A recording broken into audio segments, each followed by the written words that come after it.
on this computer.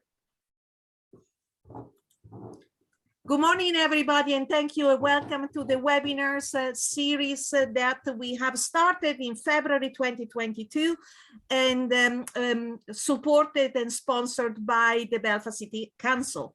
Let me share with you a couple of slides as a matter of information about this series. This series, as I said, started in February, and we tried to combine skills that we wanted to develop among the cooperatives already existing with inspiring new groups and new potential cooperative to become a cooperative. Today we are doing something about finance, and we'll talk about this in more details with our guest host and facilitator, Andy Cocktaildress. So we start in February with introducing new cooperatives that here in Northern Ireland we set up in 2021 or 2020. So we introduced a Zora Community Farm to the audience, and we introduced Edenberry Village Energy, two interesting new projects. So just to make and ensure that the cooperative development is going on in Northern Ireland, slowly, but is trickling down in beautiful and very interesting initiatives. Then we have done some cooperative skills ourselves directly. We tried to make the process of developing a cooperative as easy and as accessible to the many. So we did that beautiful cooperative 6 steps to make a cooperative happen. Maybe there were 7. So then we talked about members engagement strategy, especially for a cooperative point of view. Remember, cooperatives are members owned businesses, so they need some kind of attention to the member side of things. But then we ask some very experienced facilitators to help us to deliver the other workshops. And in particular, we invited in April Mark Simmons, that had done a beautiful overview of businesses in the community and what cooperative ownership really means. So we are now in May, and Andy will kind of introduce some other aspect of cooperatives, an aspect that is very important. How do we raise the money when we wanted to start up our cooperative or grow our cooperative? And how do we manage the cooperative once we have set it up? So Andy will be with us in May and also today, and also on the 1st of June. So do not miss out that. And finally, our very interesting facilitator, Abby Kempston, will try to look at inside some of the governance issues that cooperatives may present and help us to really manage disagreement and agreement within a cooperative setting. So all this is supported by the Belfast City Council. So there are webinars and they are available on our website. If you want to have, more information, you can come to Cooperative Alternatives website. Everything is there, hopefully accessible. Give us some feedback if that is not. And we have different programs. So we have the Belfast City Council support program. We have the Hive, the Cooperative Foundation program that help us helping you. And also we have this beautiful network of very, very impressive facilitators. And Andy for sure is one of them, who has a very, very good knowledge of finance, and in particular, how to raise the finance for today. Andy, I'll let you introduce yourself so that you can give also the name of the organization you're working with. They were also on our invitation, but I will assure you that this is an hour and a half spent very well if you're thinking about cooperatives and if you're thinking how to raise a fund to them. So I stop here to share. I was very quick, Andy. So Andy, it's up to you. Give us a bit of a flavor of yourself and where you come from, your background. Okay, so hi everyone, my name's Andy. I am a co-op development worker and a community shares practitioner. My specialism is primarily in helping co-ops raise capital. That's fundamentally what I mostly do. I also help them a little bit with their revenue finance, and do provide end-of-year account support. I am part of Co-op Culture, which is a consortium co-op of 3 individuals, one of which Mark, we just talked about, the other of which is Nathan. We're all co-op development workers, and we help people with, create new co-ops and help the cooperative economy grow. I'm also part of Catalyst Collective, which is a workers co-op that provides bookkeeping and accountancy support for co-ops and registers housing co-ops, and we manage the Radical Roots set of model rules for housing co-ops. So my background is from the network of Radical Roots, which is a network of housing co-ops and workers co-ops, and I learned most of my skills through that, although I've sort of since professionalized, as it were. So I'm going to share my screen now.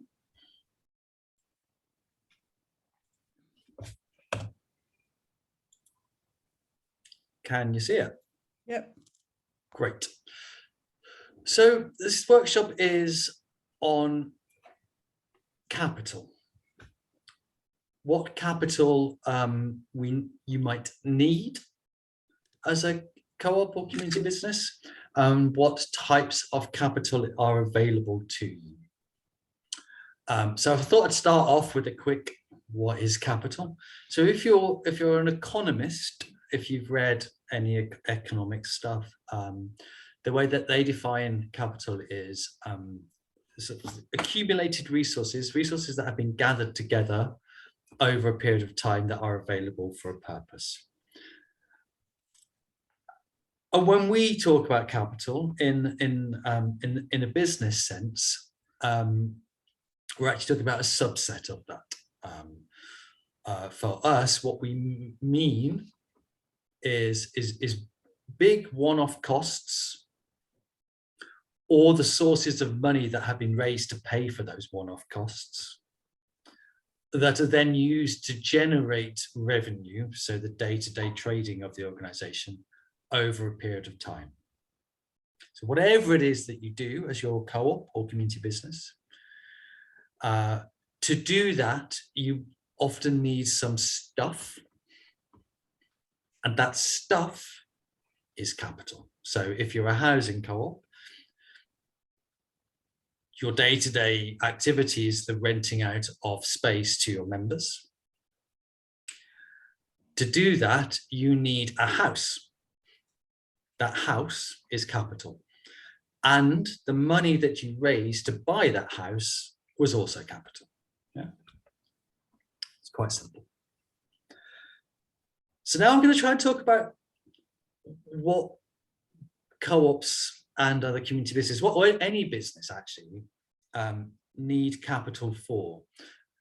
And this might seem really obvious, but my experience is that most people don't realize all of the things that they need money for. So they go, oh, we're going to buy a, we go back to the housing co-op, we're going to buy a house for £500,000. I don't know how much houses in your area cost, but we buy a house for £500,000, and that's what they think they have to raise. And they forget that there are many other costs associated with it.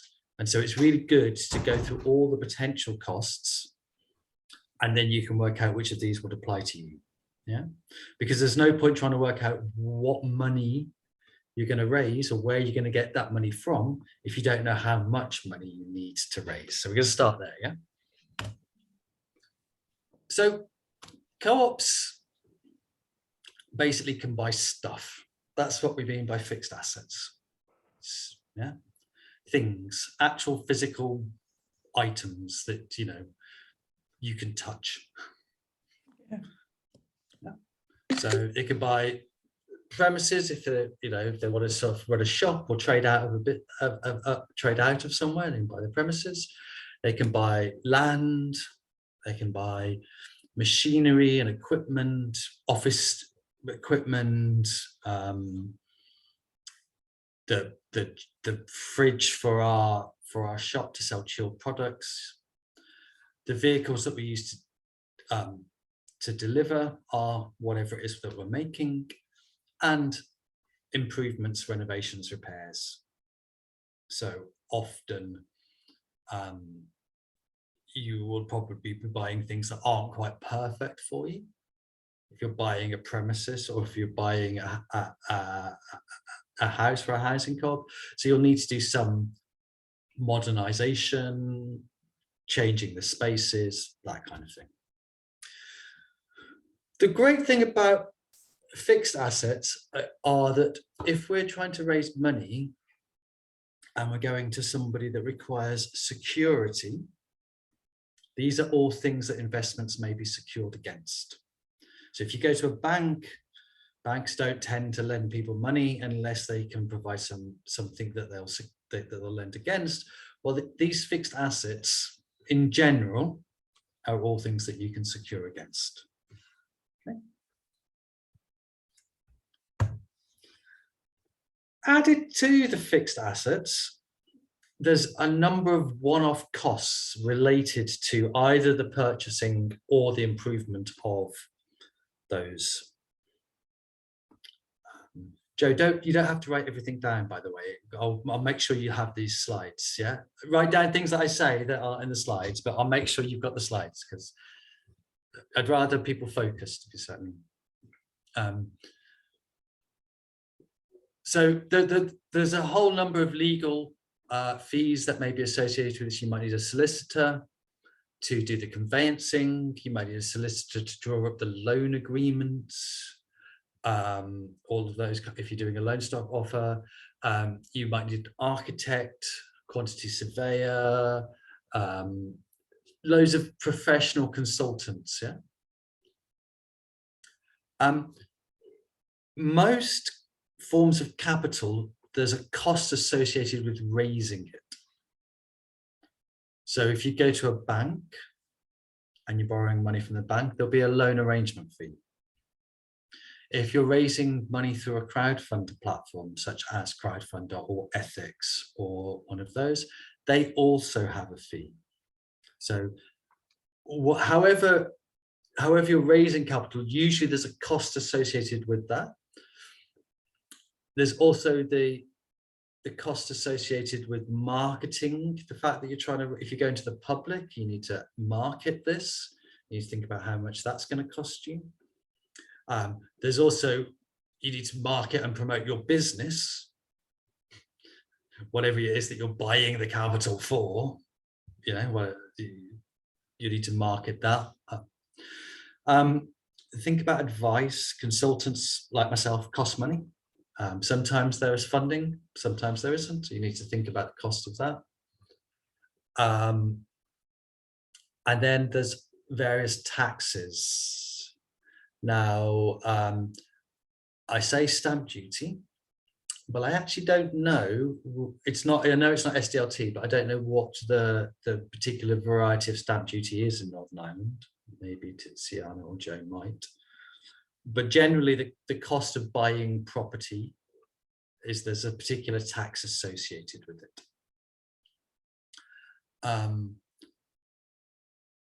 There may be VAT on the purchase of the stuff. Most of these equipment, vehicles, renovations and improvements will have VAT on top of the cost of them. If you are not VAT registered, this is just an extra cost that you have to pay.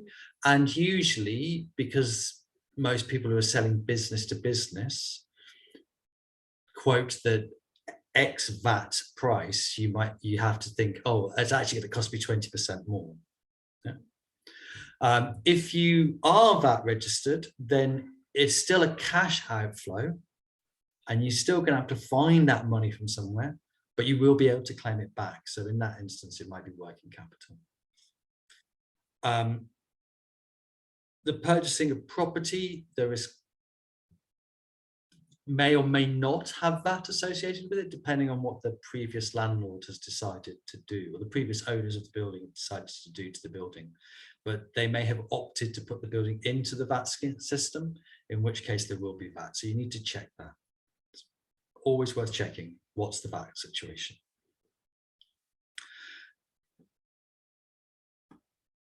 Any questions?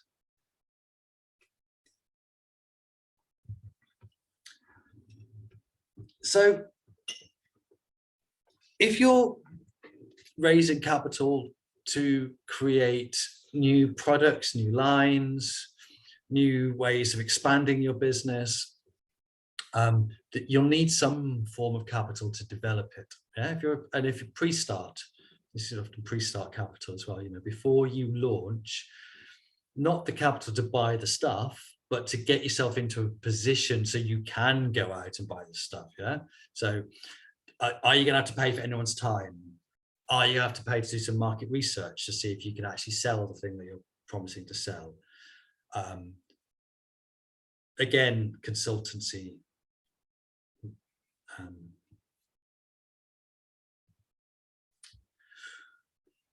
One of the other ways that that people raise capital for is to restructure their finance. So maybe whatever the capital they previously raised wasn't the correct capital,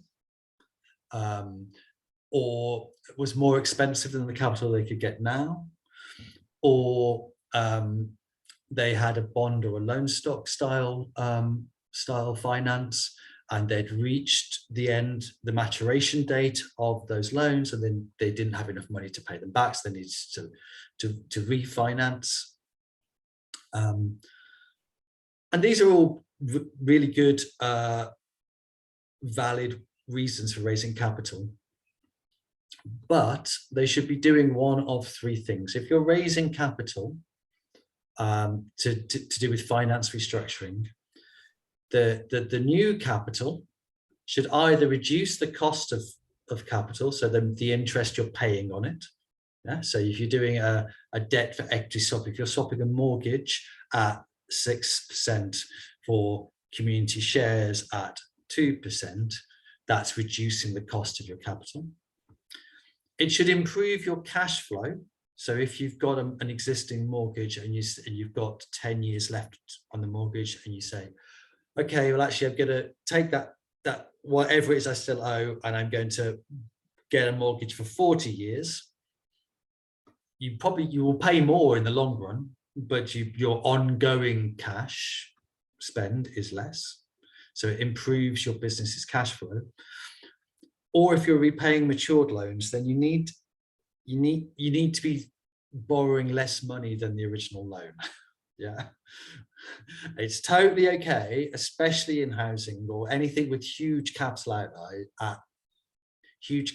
outlays right at the start, to realize that you're not going to be able to pay back that capital during the lifetime of the loan. But what you want to be is, say, if you've got £100,000 in loan stock over 10 years, in 10 years' time, you want to have, 60,000 that you can pay back, and you only need to borrow another 14. Yeah, you do not want that figure to be increasing. Yeah, and I've definitely seen business plans where the amount they refinance goes up, and then they get it. Well, they'll never get that far. They'll be in trouble. Yeah. You should also think about working capital. So I'll often see a business plan where co-ops say, well, basically co-ops are going to make a loss. Yeah, they're going to make a loss for 2-3 years, and then everything's going to get rosy after that. And they refer to the amount of money that they're keeping on to cover that loss as working capital, but it isn't. That's not working capital. That's you making a loss. That's you losing somebody else's money, and potentially further down the line getting it back.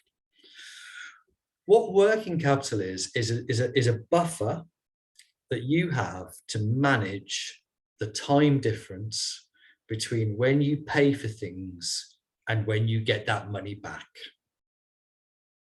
Yeah, and it's always just recycled. The business just needs to have it to keep the gears flowing.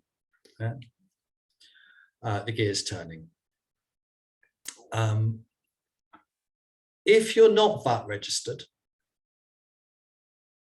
then all it should cover is however much you're paying for the stuff that you're buying that you're then going to sell on, your stock or your raw materials, plus however much money people are going to owe you, less what you can delay paying to your trade creditors. If you are VAT registered and you are in a business that's likely to get a VAT repayment, so either you're doing a huge capital spend, or you mostly sell zero or reduced rated products but buy standard rated products, then the amount of money that you're likely to get back from the VAT person would need to be included within that working capital amount. Any questions? No. Cool. Okay, so what should you not use capital for? What you shouldn't do is raise capital to pay for your ongoing expenses, because it will run out. The point of that capital is you buy things that you could then use to generate revenue. So if you need, your revenue income should cover your revenue expenses. You shouldn't be raising loan stock to pay for your ongoing insurance and rent, etc., etc. There's a lot of business models actually that rely on you making a loss over the first few years and then recouping that loss. And the way that they do that is they go to high net worth individuals who are prepared to invest 100,000 in you and 100,000 in you and 100,000 in you. And they don't really care if half of you or even 9 of you go bankrupt, but the 10th is going to take off.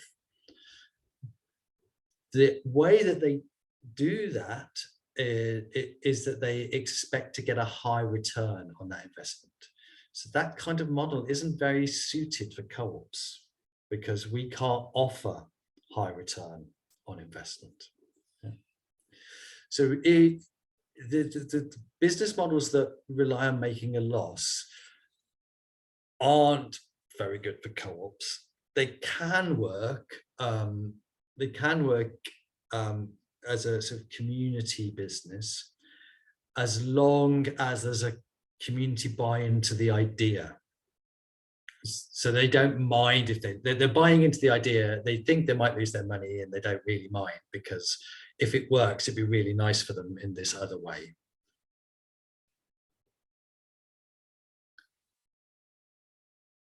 Okay, so I'm going to move on to that's what you're going to raise money for. The different types of things that you're going to raise money for. I want you to think about, well, I've done this exercise with people before, and we use a sort of an example of a community pub that people, come to us and said, oh, we want to save the last pub in the village. It's on the market with 250,000, so we need to raise 250,000. And I've done this exercise, and we've gone through all the costs with people. And usually the amount that they want to be raising, when they've worked it all out, is above 500,000. Yeah.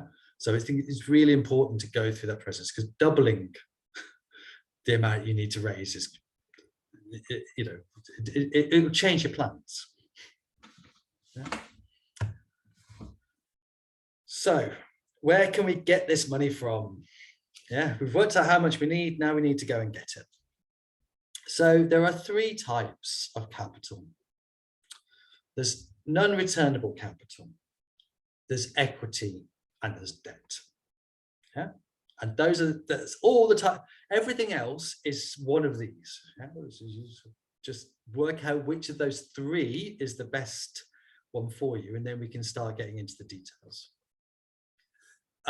So non-returnable capital, and that means grants, donations, sponsorship. Really,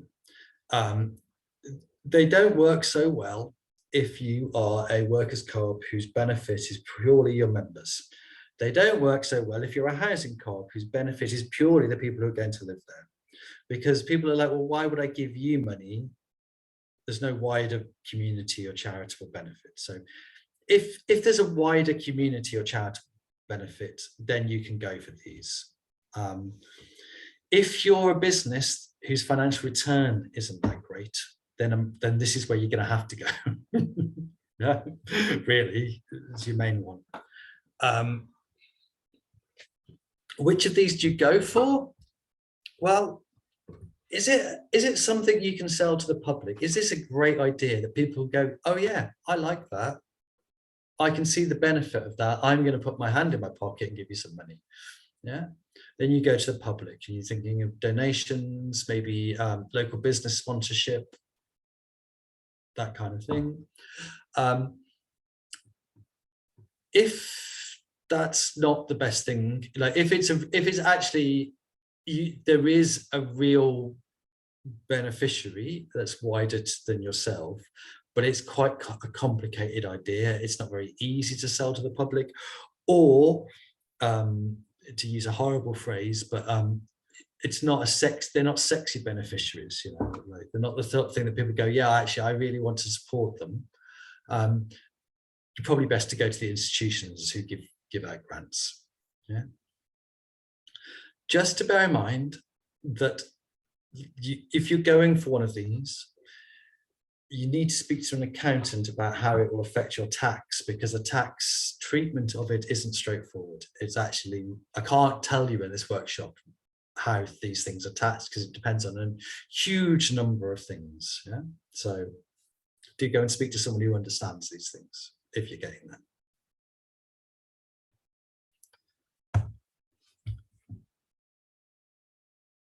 The other type, one of the two other types, is equity.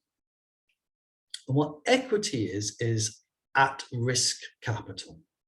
So it's money that's been put in where there is no obligation for it to be repaid. Yeah.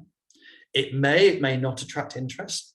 We can sort all those details out further down the line, but the key thing to remember is that there's no legal requirement to pay it back, which is what the at-risk thing means. We're interested in two types, what are called withdrawable shares. This is share capital that's invested in you if you're a society. It only works if you're a society. And they cannot be traded. You can't buy these shares in let's say co-operatives, because I don't think you can buy shares in co-operatives, so let's just use that as an example. Buy shares in co-operatives and then go, well, I've got £50,000 worth of shares in co-operatives, but my mate would like those, or maybe I'll sell them to him for 60,000. You can't, that's not allowed. Yeah, you can't trade the shares. The only thing you can do with them is say, Tiziana, sorry, actually I could really do with my money back. Can I give them back to you and have the £50,000 back? That's the only thing you can do with them. And then there are transferable shares, and transferable shares are exactly the opposite. You can't give them back, but you can buy and sell them. But if you brought these shares, the only way you can realize the value is if you can find somebody else to buy them, which is hard if there isn't a public marketplace for them. So most of the time we don't deal with transferable shares. Yeah, they're there. You should be aware of them. Most of the time we don't deal with them. When we're talking about cooperative capital, cooperative equity capital, mostly what we're talking about is this withdrawable share mechanism. So the last type is debt. And debt is a contractual relationship. So you have to pay it back. You don't have a choice. Equity, with these withdrawable ones, if I said to Tiziana, can I have that £50,000 back? Tiziana can say yes or no. Sorry, Andy, co-op alternatives can't afford to pay you back. You can't have it back. If I'd lent Tiziana the money, Tiziana would, co-op alternatives the money, cooperative alternatives would have to pay me back. Yeah. That's the key difference. It may or may not be secured. It may or may not attract interest, but it does have to be paid back. The other key difference between these two types of capital is this: the trade-off for the at-risk element of it is that if anyone invests in you through equity, buys shares within your organization, they automatically become a member. So it confers membership rights. Yeah, the shares mean that you are a member. Debt, because it's just a contract, you don't get anything for the investment. So you don't get membership rights for the investment. And there are kind of three types of debt. I mean, there's probably hundreds of thousands, but there's three that we're interested in. So there's this thing called bonds or loan stock or debentures. Now, there are technical differences between them, but not really. So from our point of view, if someone talks about bonds or loan stock or debentures, they kind of mean the same thing. And what this is a lump sum of money that is lent to you that you pay back at the end of that period. So it's lent to you for 5 years, and after 5 years' time, you pay it back, all of it. Yeah. You may pay the interest back yearly. You may compound the interest and pay it back at the end. It doesn't matter. The principal, the original amount that you borrowed, gets repaid at the end of the period. There's reducing balance style loans, like mortgages are a reducing balance style loan. And the key thing about them is that there's a monthly repayment that covers the interest to date and a small part of the original amount that you borrowed. So the amount you owe goes down over time, which is why it's called a reducing balance. Yeah. And then there's the flexible ones: credit with suppliers, overdrafts at bank. And those are basically facilities that allow you to go into and come out of whenever you want. You can always access your overdraft up to a certain limit. You can always pay down your overdraft. They're never going to penalize you for doing that. Yeah. So those are the three types: non-returnable, equity, and debt. Where do we go to get them from? Key question. So share capital, well, equity is, if you're going for share capital, you can either go to your existing members, but then you are limited to how much money they have. Yeah. If you're trying to raise a huge amount of capital, your existing members might not have that much. So you might want to do a public share offer, which is what's often now referred to as community shares.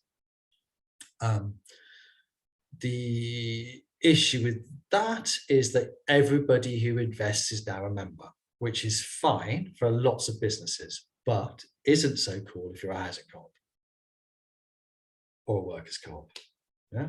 Andy, can I just make you aware that we just launched last week the Ballymacash's second share offer. So for the people, they can actually see what a share offer look like a bit.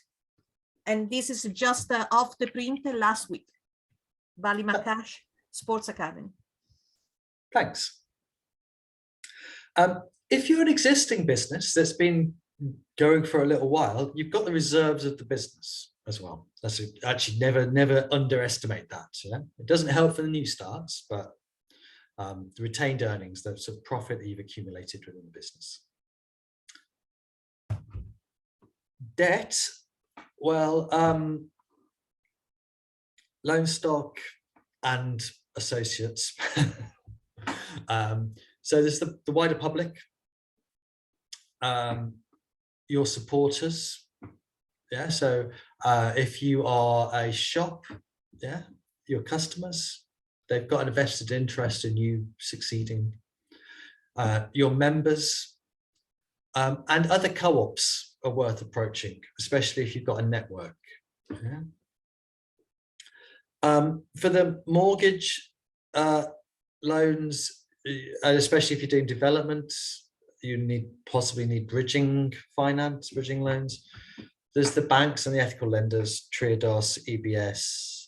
I think Nationwide operates in Northern Ireland.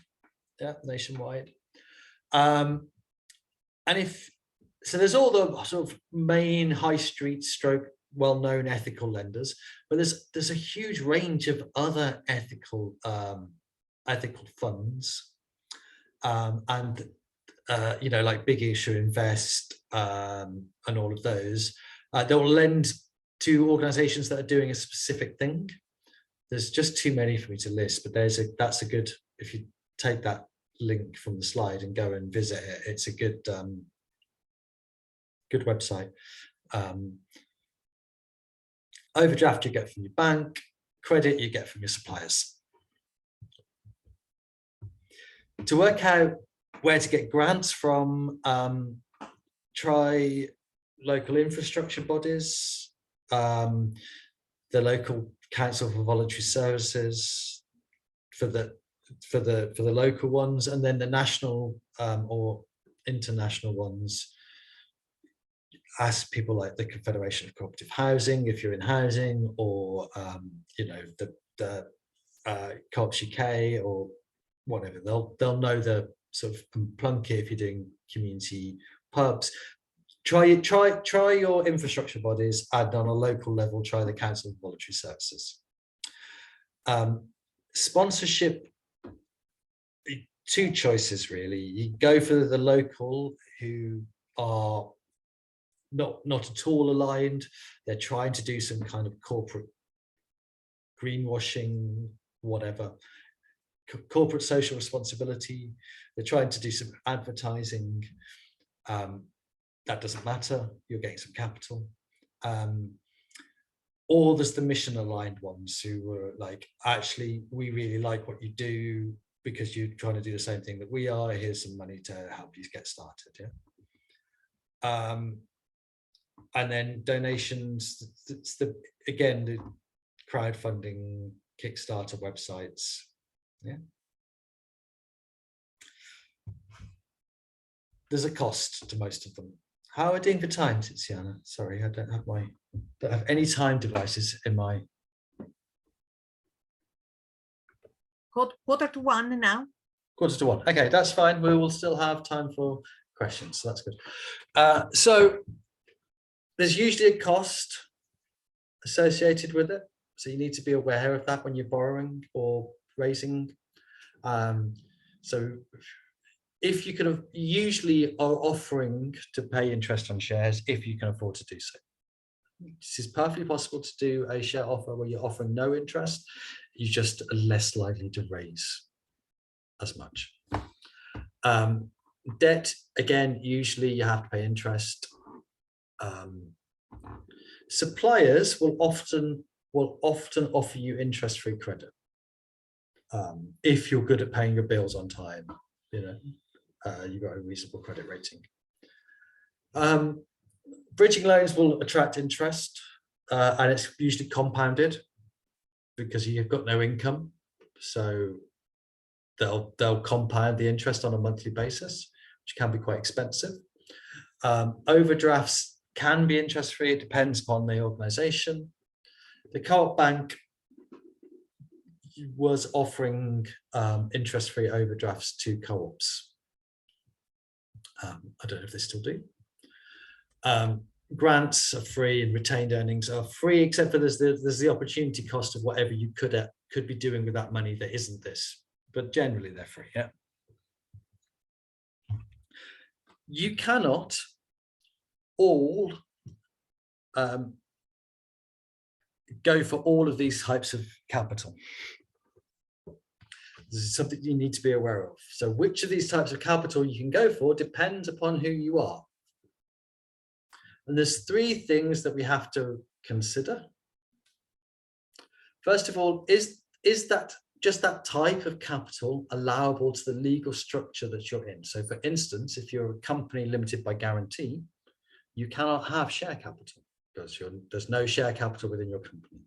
If you're a company at all, a kick or something like that, you can't have withdrawable shares because they are a type of share capital that is limited specifically to societies. So you need to think about that. You also need to think about, does the capital allow membership? So can you raise equity capital depending upon your membership structure? Is your membership structure closed?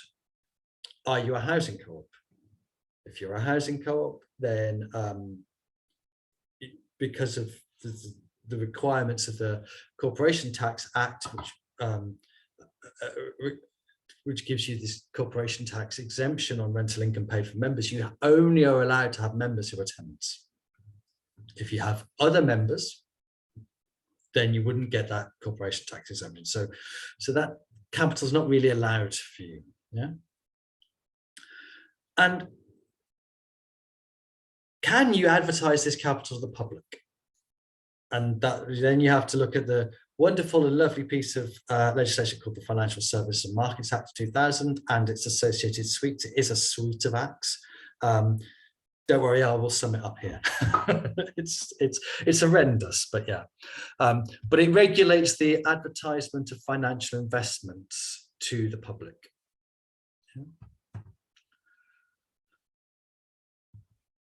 And specifically the way it does that, it differentiates between the public and high net worth individuals, existing community, and existing supporters. So if, like, your members, you can always advertise these things to your members. You can always ask your friends, do you want to borrow, to put money into my organization? Do you want to lend money? Do you want to invest? But what you can't do is put something on your website. You can't go out to the general public and say, please, will you invest in my organization? Apart from, well, if you went and did a proper prospectus, you know, because obviously people do go and advertise to the public all the time. So if you went through the general requirements to do that, it's not, you've got an approved regulated person to run your offer for you, and you went through the entire process, then you could, but it's expensive. Or if you are a cooperative or community benefit that's registered as a society, yeah, and you are offering either loan stock or withdrawable shares, these are exempt from those regulations. So if you're a kick, you cannot be advertising for any form of debt or equity capital to the public. You can be advertising for non-returnable donations. Yeah, that's totally fine. Yeah. If you are a cooperative company, you can't be advertising for loan stock to the public.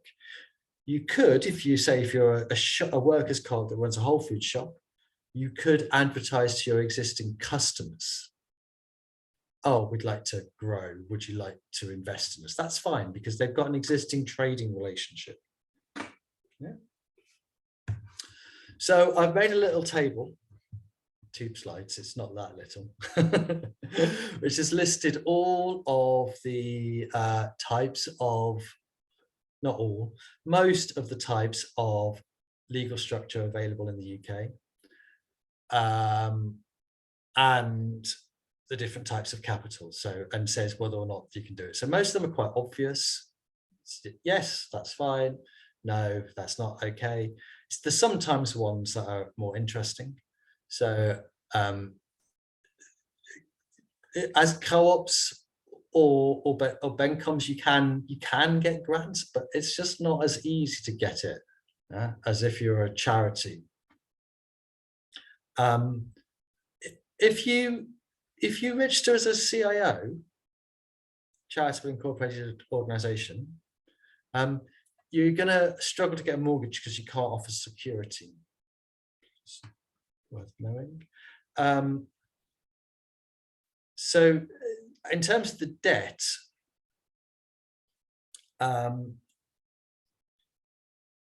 the non-transferable loan stock,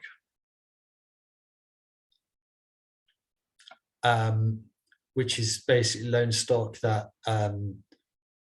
you pay back at the end, and it's always owned by that person. You know, you always owe money to that person that's lent it to you. You can do this if you are a BENCOM, an exempt charitable BENCOM, a cooperative society, or a charity. Yeah, but you can't do it if you're a company limited by guarantee, company limited by shares, or if you're a KIC. Transferable loan stock or bonds offered to the public, you can do if you're a BENCOM or a charitable BENCOM or a charity, but you can't do it if you're a cooperative society. So I guess that's probably quite useful for you, Joe, because Joanna, sorry, you will be as a housing corp, you'll be a cooperative society. As a mutual home ownership scheme, you'll be a cooperative society. So any form of loan stock you offer has to be non-transferable. Otherwise, it falls foul of the Financial Services and Markets Act. And then in terms of equity, can you offer withdrawable shares to the public? Well, basically, no, if you're a company. All of the companies, you just can't do that, yeah? If you are a BENCOM or a charitable BENCOM, yes. If you're a cooperative society, only if you're a multi-stakeholder co-op, because otherwise you don't have you have the membership problem. Mm-hmm. You're not allowed at all to offer transferable shares to the public due to the Financial Services and Markets Act. Transferable shares to existing contacts,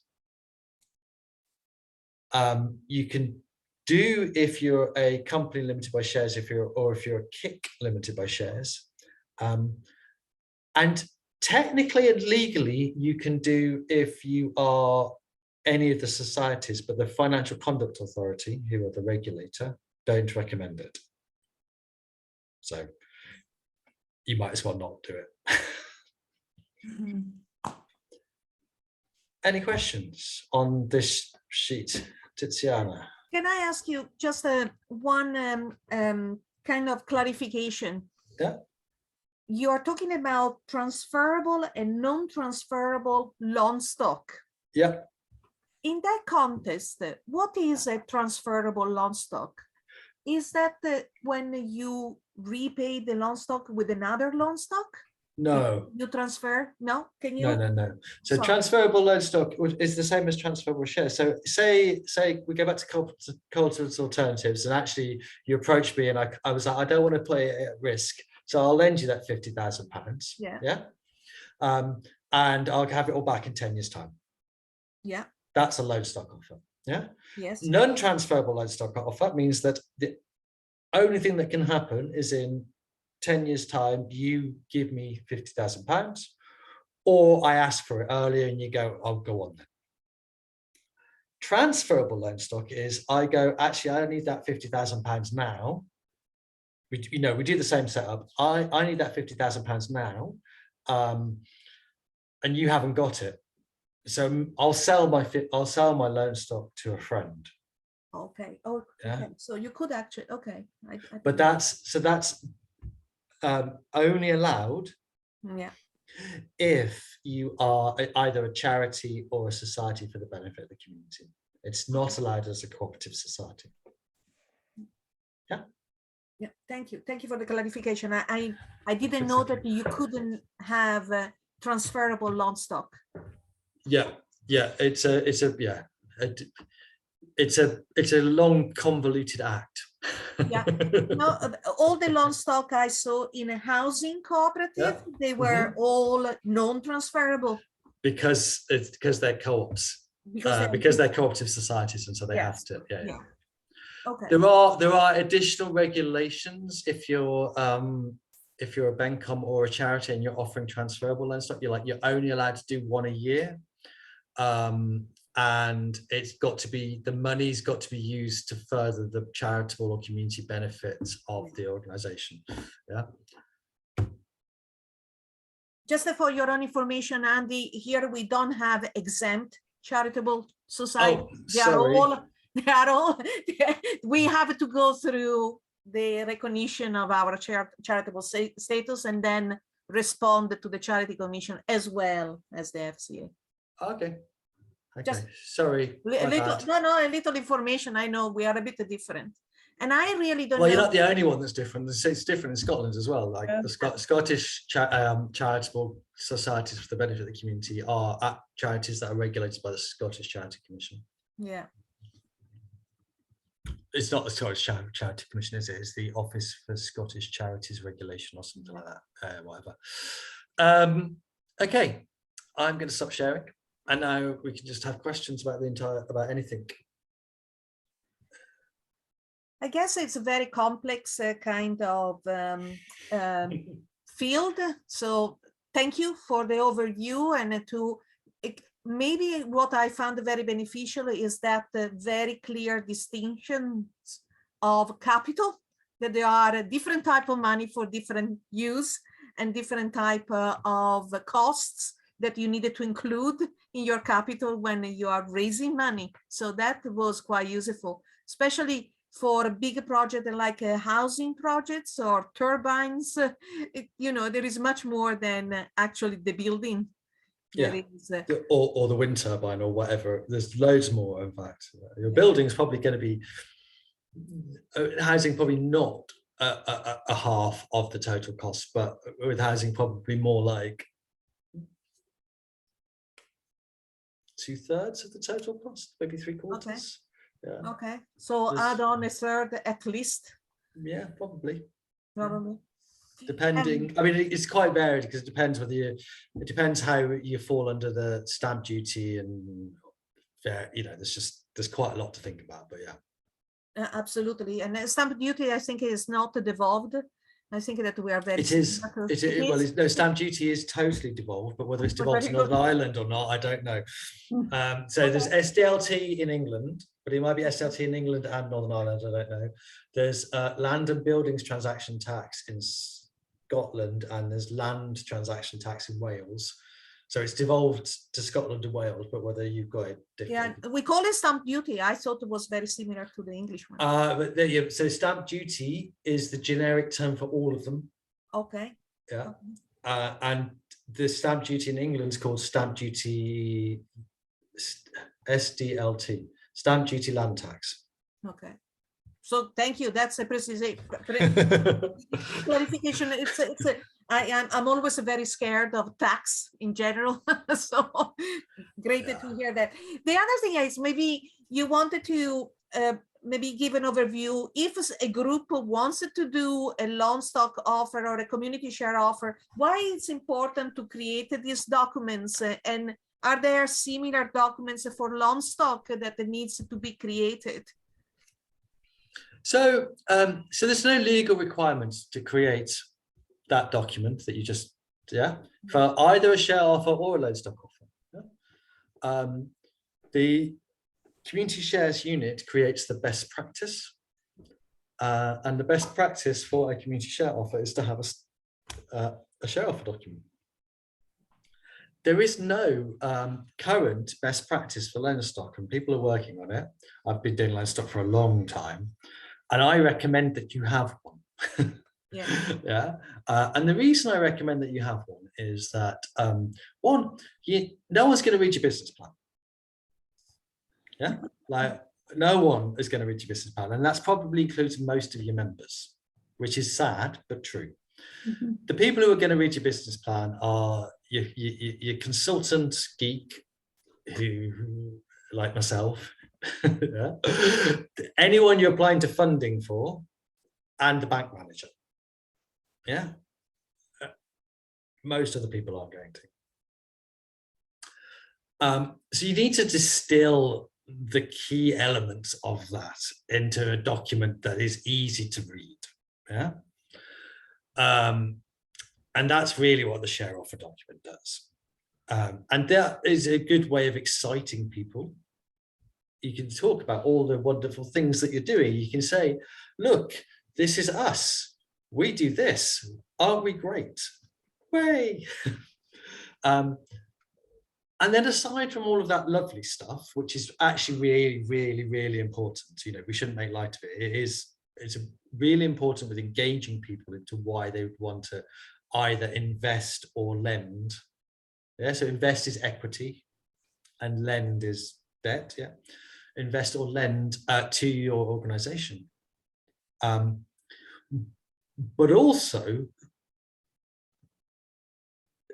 like, the terms and conditions of that investment or that loan are impenetrable legal text for most people. Yeah, I'm not necessarily for the people in this room, but for most people, it's an impenetrable legal jargon. So you need to explain in key plain English what does it mean if I lend you this money? Okay, how much money am I going to get back? When am I going to get that money back? What happens if you don't pay me that money? Does me lending you money mean that I become I join your housing co-op?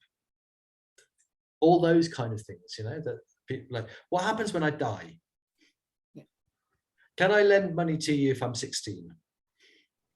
You know, all that kind of stuff. Like, that's really key to make it so that people understand this. And this information is there. It's there in the Cooperative and Community Benefits Societies Act. It's there in the Financial Services and Markets Act, and it's there in your rules.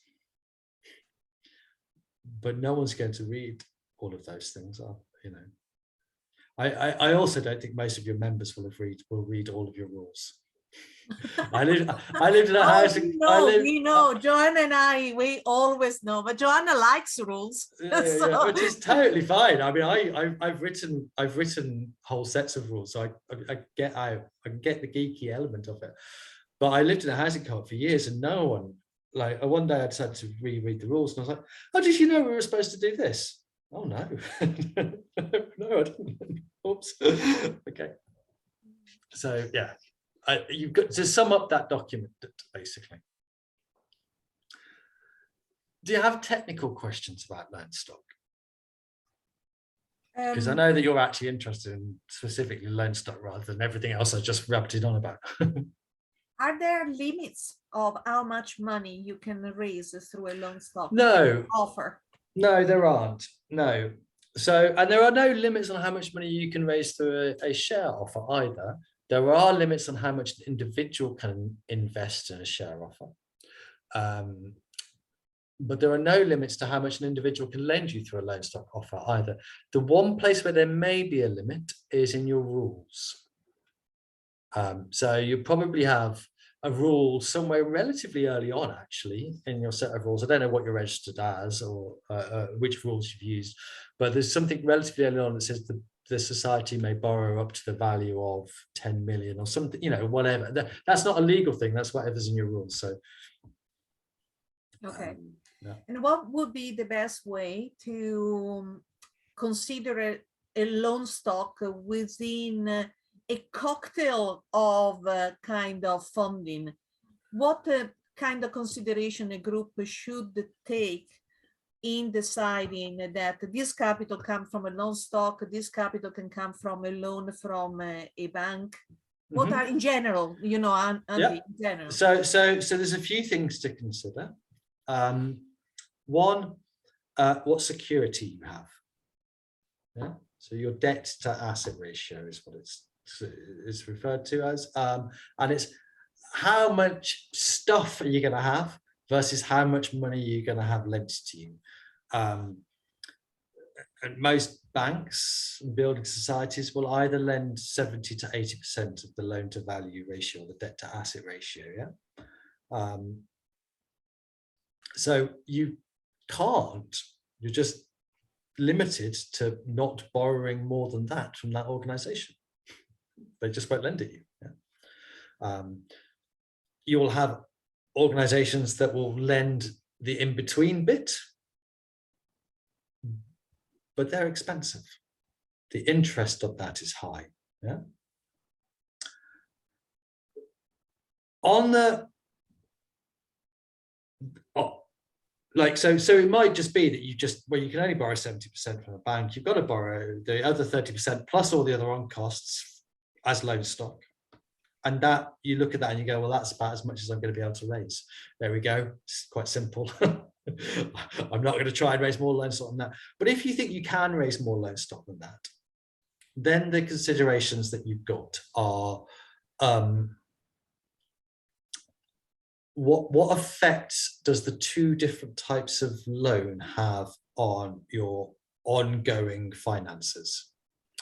So the reducing balance style loan, the mortgages, yeah, if they had the same interest rate, would actually cost you less in the long run, because the amount of interest you're paying is being reduced every payment, whereas this one's either staying the same or is being compounded. Yeah. Mm-hmm.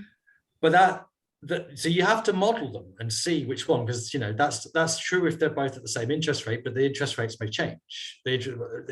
Or you're actually going to only offer 3% as loan stock, and you can only borrow from the bank at 5%. So you need to model that. You need to actually do a breakdown of every monthly payment. Yeah. What does it look like? What does the total amount of interest paid look like over the two things? The complicating factor is that it is unlikely that you will get a fixed rate mortgage. So do you know the difference, fixed and variable rate mortgages? Yeah. Mm-hmm. So you're likely to get a variable rate mortgage, and mortgages are currently at they're almost at an all-time historic low. They have recently gone up slightly, but they're still at a pretty goddamn low for what they were. And most mortgage lenders want you to predict an increase in loans over the value, an increase in interest rate over the next 10 years. Another thing to consider is what your cash flow looks like. So reducing balance style loans mortgages have a very strong impact on your cash flow, because you basically have to pay that every month. You've got no choice. You've just got to pay it.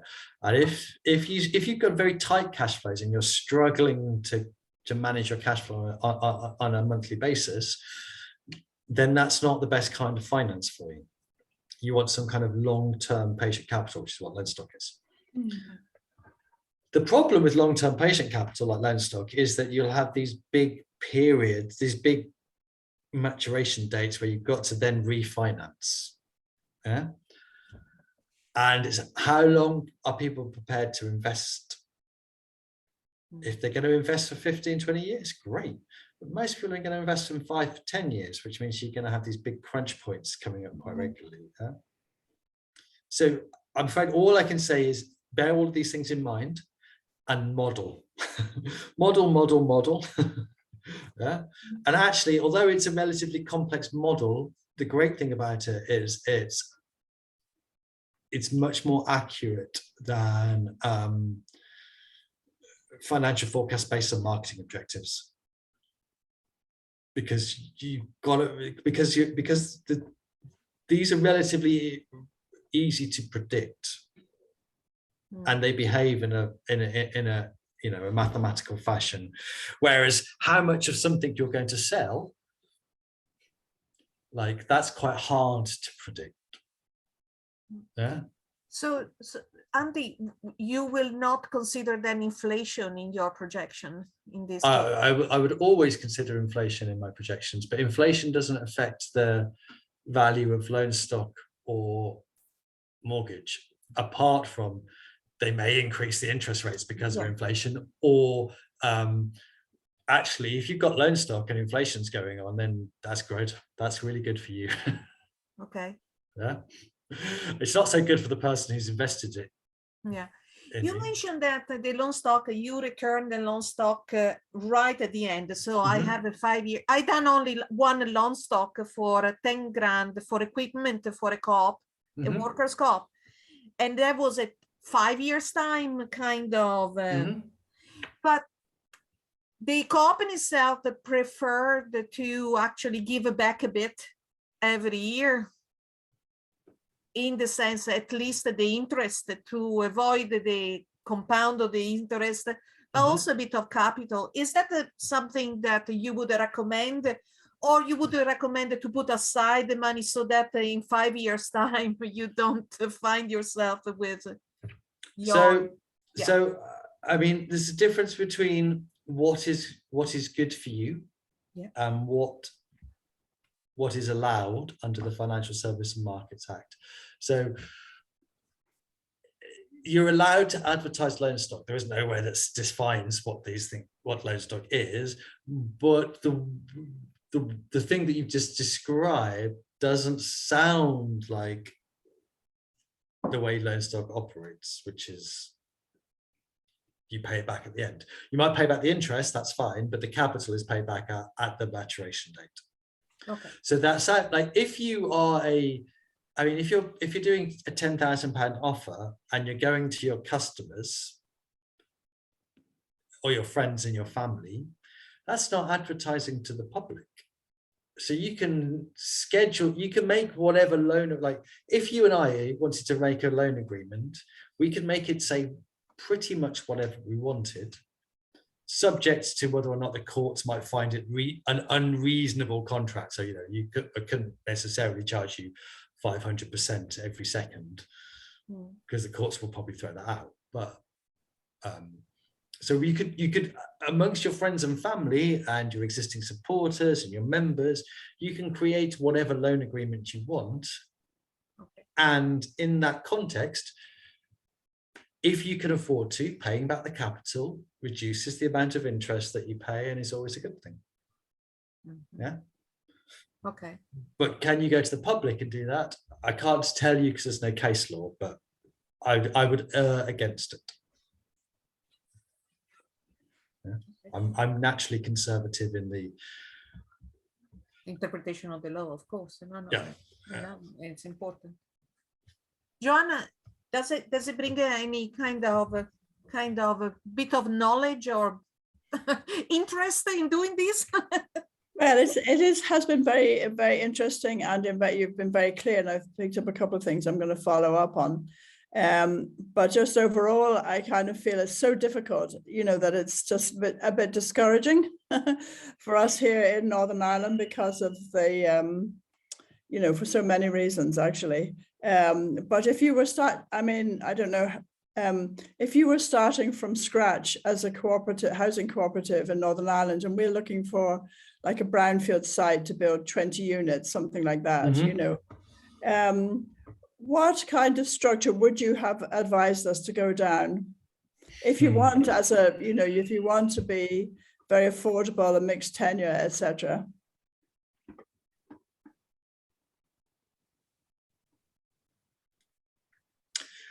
So I'd always advise that a housing co-op to be a fully mutual housing co-op.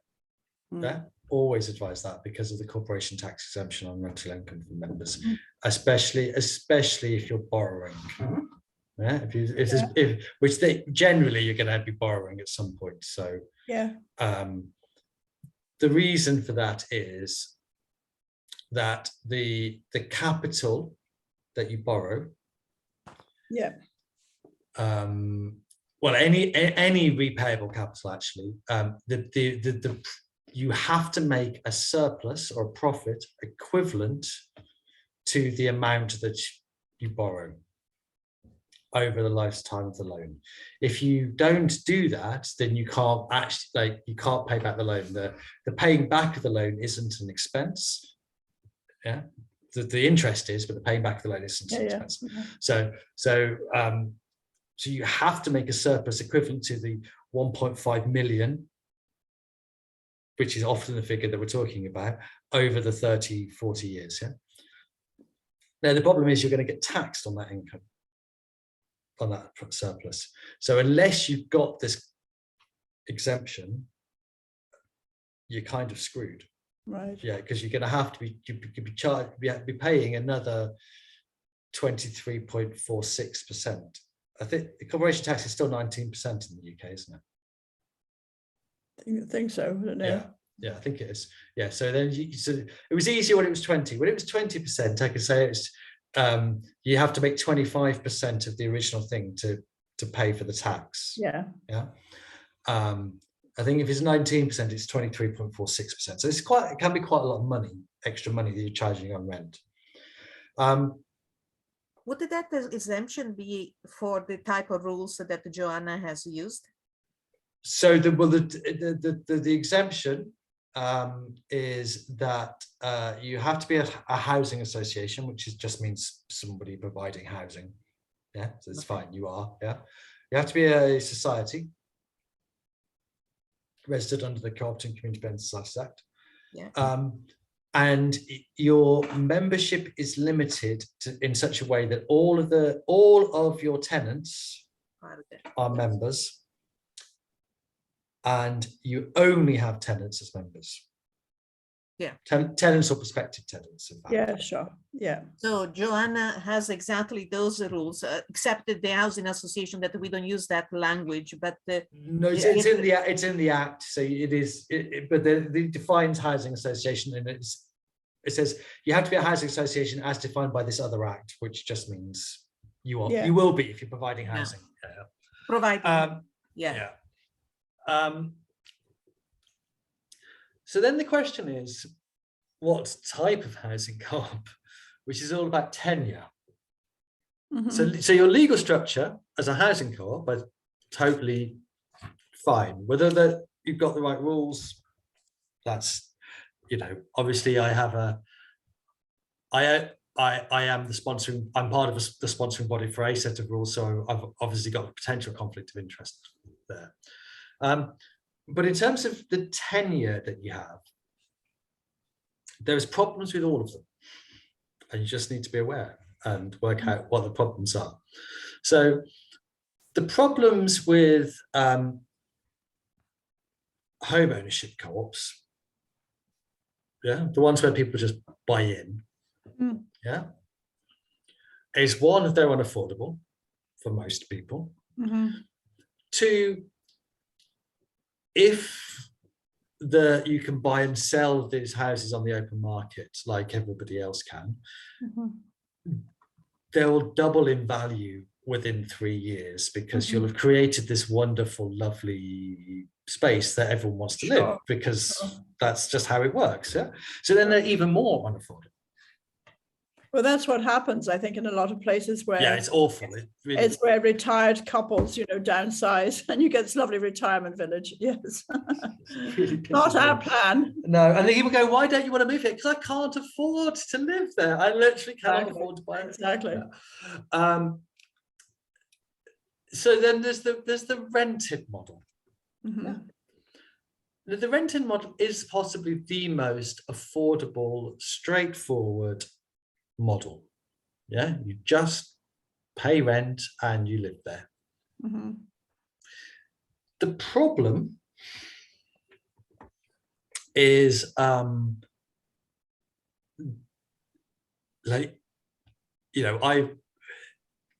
problem is that it's rented. You have the element of control, but you never build up any capital. And that's whether you wish to build up capital or not is your personal group's decision.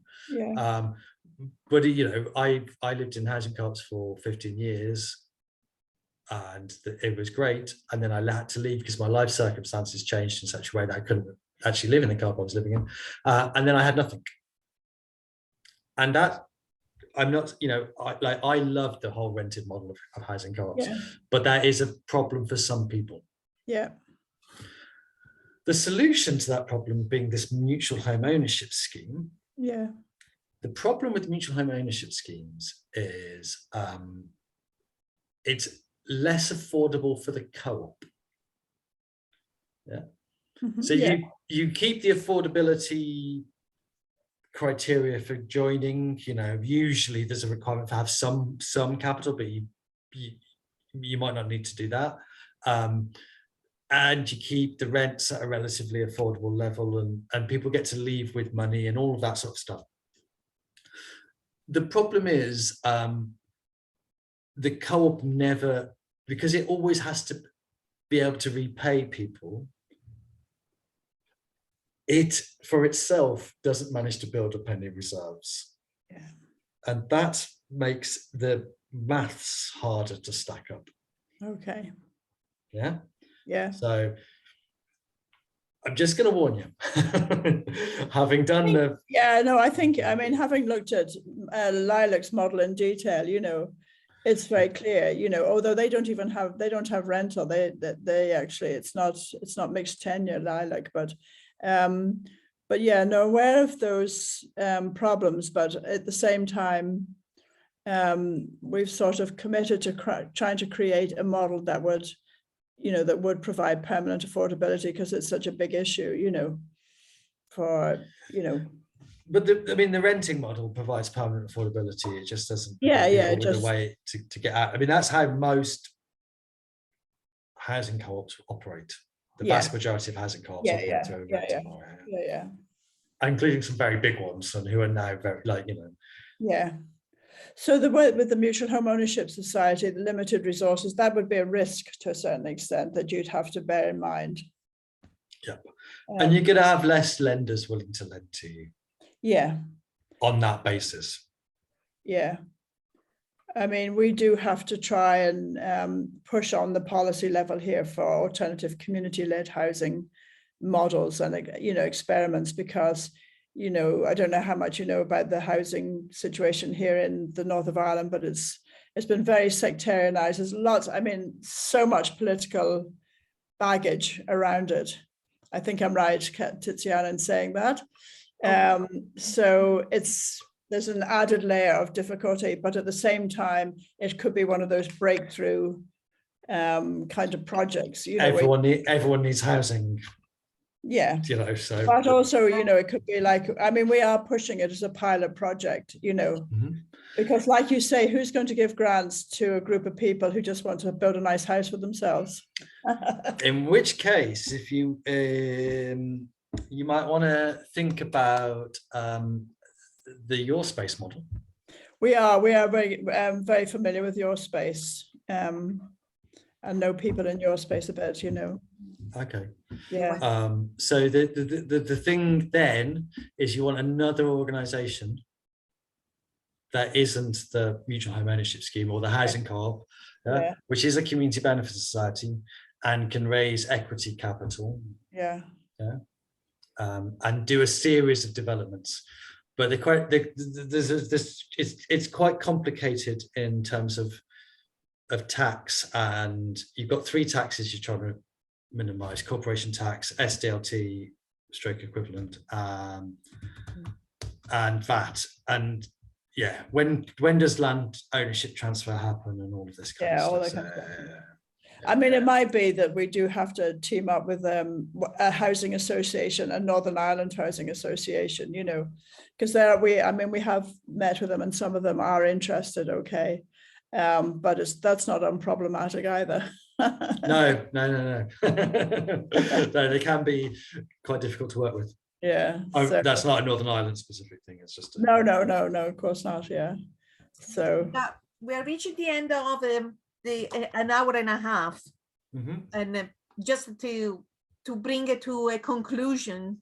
Well, first of all, thank you, Andy. I think that loanstock community shares are applicable in many situations, not only housing, but of course housing is one of the needs that is the most pressing in our contemporary societies. believe it or not. So that's and one of the best ways of destroying capitalism. yeah. Very good. So in that respect, you know, we thank you for this overview and this kind of also very detailed analysis of all the different structures and the different type of capital that we needed to take in consideration. For any other kind of more specific work, I think that we should know that Andy is there, out there for us, and is part of this beautiful network of community share practitioners that we are part of, but everybody has different level of kind of experience as well. And Andy has been one of my teachers, so you go directly to the font, to the source. So in some sort of way, so we are not alone in Northern Ireland. We have this beautiful network of people, very experienced people that we can draw in and help us. So Joanna, we are not kind of giving up. No, and here's to destroying capitalism. I'm on for that. Well, I think a reasonable economic analysis would state that the means of production has become housing. Yeah. You know, Yeah. it has the thing that gains, if housing gains more value than work. Yeah. We need to sort that out. Yeah, definitely.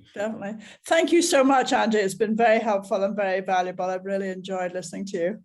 Cool, thank you. And you said you'd be sharing your slides, so Tiziana, you'll I'll just send to Tiziana straight after this workshop, and then cool. And if you wanted to join us again next week, Andy will take a different kind of overview of what is running the. Is that next week? Okay. It's the 1st of June. Yes, believe it or not, it's the next week. Yeah, I mean, I knew it was the 1st of June, but in my head, June was. Yeah, I know. I know the feeling. Okay, I have to go too. I'm going for a walk with a friend. Enjoy it. Thank you. Okay, take care. Bye-bye. And thanks, Tiziana, for organizing. Bye. Bye-bye. Thank you, Andy. That's okay. Yeah, and please, you know, sorry about not having, you know, let me stop